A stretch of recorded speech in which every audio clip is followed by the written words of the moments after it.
friends, welcome to Nasha Creative Channel. நான் உங்கள் நதிஷா. எல்லாரும் எப்படி இருக்கீங்க?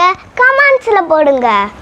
கொஞ்ச நாள் ஸ்கூல் வேலையில நான் ரொம்ப பிஸியாக இருந்தேன், அதனால வீடியோ கண்டினியூ பண்ண முடியல.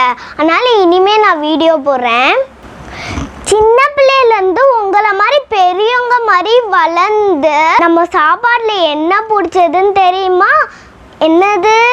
ஜாம். இந்த ஜாமுக்கு பெரிய ஹிஸ்ட்ரியே இருக்கு. கிபி 1வது நூற்றாண்டில் ரோமில் என்ன பண்ணுவாங்கன்னா பழத்தெல்லாம் கசக்கி போட்டு ஜாம் பண்ணுவாங்களாம். அது இன்னும் சூப்பராக இருக்குமா. நம்மளுக்கு இப்போ தோணாமல் போச்சே, கடையில் போய் வாங்கிட்டு இருக்கோமே, காசுனா வேஸ்ட்டு.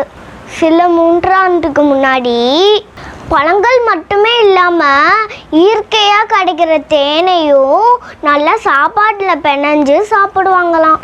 ரொம்ப டேஸ்ட்டாக இருக்குமா. இனிமேல் சைட் டிஷ்ஷாக இல்லாமல் மெயின் டிஷ்ஷாகவே ஜாமை சேர்த்துக்க போகிறேன். பிரிட்டிஷ் இவங்க பல நாடுக்கு போய் சண்டை போட்டிருக்காங்க. சண்டை போடும்போது ஒரு ஜாம் டேஸ்ட் பண்ணியிருக்காங்க.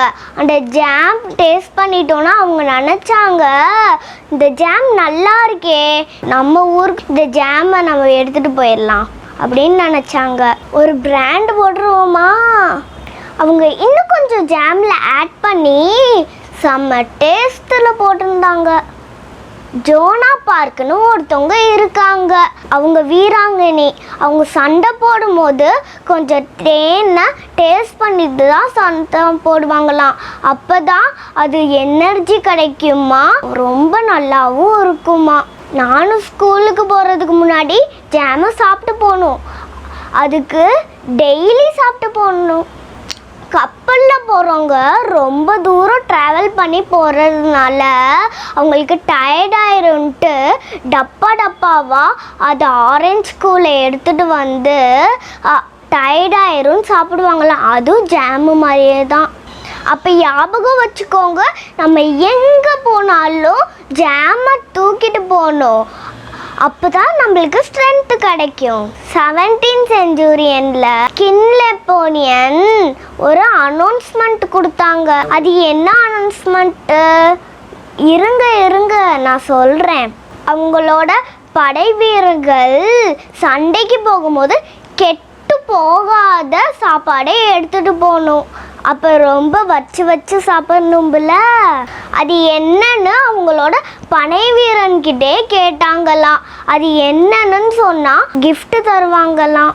நிக்கோலஸ்னு ஒருத்தர் பழத்தை எடுத்து டப்பாவாக போட்டு சண்டை போடுறவங்களுக்கு கொடுத்துட்டாராம். அதுக்கு தேனை வேற சேர்த்தாராம். அது ஒரு வகையான ஜாமு. ப்ரைஸ் வேற வாங்கிட்டாராம். அது ஏன் அவர் சொன்னார்னா, அது ரொம்ப நாளாக வச்சு சாப்பிட்டு கெட்டே போகாதான். அதனால தான் அதுக்கு பேர் ஜாமுன்னு பேர் வந்துச்சு. வெல்ச் அப்படின்னு ஒரு கம்பெனி தான் முதல்ல ஜாமை கண்டுபிடிச்சாங்களாம்.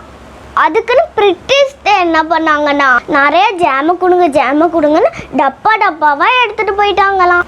எதுக்கு எடுத்துகிட்டு போவாங்க? அவங்க போருக்கு போவாங்கல்ல, அதனால அது வச்சு சாப்பிட்றதுக்கு எடுத்துகிட்டு போயிருப்பாங்க. சண்டைக்கு போகிறதுக்கு சண்டை போடுறதுக்கா, இல்லை ஜாமை வச்சு சாப்பிட்டு தூங்குறதுக்கா? அப்படி தூங்குனாதான் எல்லாரும் வந்து அடிச்சு போட்டுட்டு போயிடுவாங்க. அந்த காலத்தில் ஆப்பிள், ஆரஞ்சு, ப்ளூபெரிஸ், அதில் பெட்டின்னு ஒரு வேதிப்பொருள் இருந்துச்சான். பெட்டின்னு இதில் இயற்கையாகவே பழம்னு கிடச்சிச்சான். ஆனால் இந்த காலத்தில் அது கிடைக்கவே இல்லை. அதனால இந்த காலத்தில் செயற்கையாகவே செய்கிறாங்களாம். அது ஜாமில் கலந்து போட்டு ஜாமை நல்லா டேஸ்ட் ஆக்கிடுறாங்க. நம்ம இந்தியாவிலையும் ஜாமோட ஹிஸ்ட்ரியில் நிறைய பங்கு இருக்குது. ஒரு காலத்தில் மாதுளம் மாம்பழமும் ஜாமாக யூஸ் பண்ணியிருக்கோம். அது எப்படின்னு தெரியுமா? அந்த காலத்தில் நல்லா கரைச்சி கூலாக்கி நல்லா டேஸ்ட்டுன்னு கொண்டு வந்துடுவோம். ஜாம் மட்டுமே இல்லாமல் அந்த பழத்தில் ஊறுகாய் செஞ்சுருக்கோம். நம்ம மட்டுமே செஞ்சுருக்கோம். அதுதான் இந்தியா.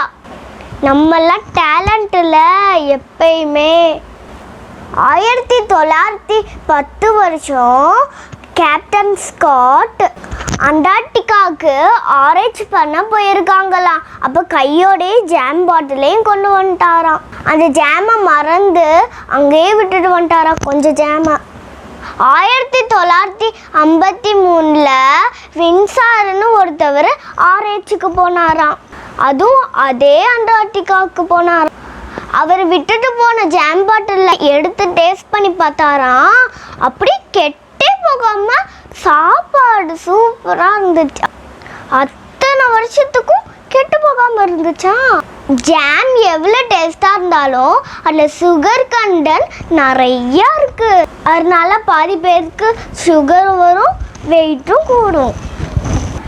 இதெல்லாம் உங்கள் லிஸ்ட்டு நோட் பண்ணிக்கிட்டு தானே இருக்கீங்க.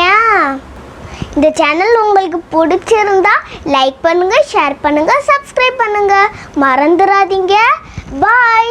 Stay home, stay safe. வீட்டில் இருங்க, ஜாக்கிரதையாக இருங்க.